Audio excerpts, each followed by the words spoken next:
بسم الله الرحمن الرحيم. السلام عليك يا شهر الله الأكبر ويا عيد أوليائه.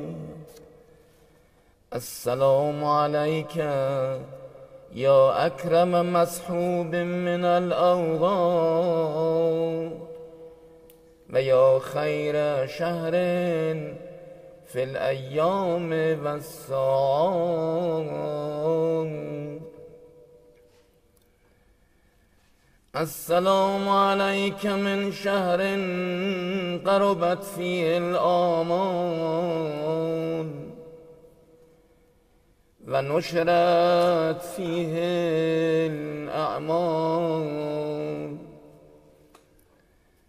السلام عليك من قرين جل قدره موجودا وأفجأ فقده مفقودا ومرجو عالم فراغه. السلام عليك من أليف آنس مقبلا فسر وأوحش منقذيا فماذا. السلام عليك من مجاور رقت فيه القلوب وقلت فيه الذنوب. السلام عليك من ناصر أعان على الشيطان وصاحب سهل سبل الإحسان. السلام عليك ما أكثر أتقاء الله فيك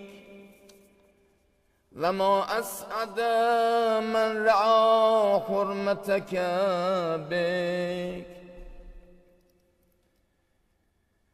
السلام عليك ما كان محاك للذنوب وأسترك لأنواع العيوب.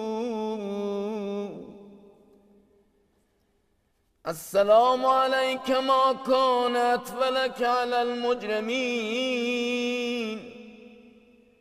وهي بك في صدور المؤمنين.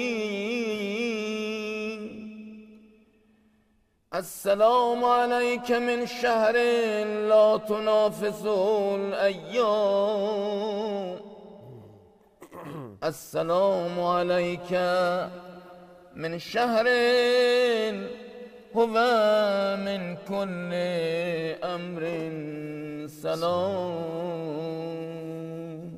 طيب.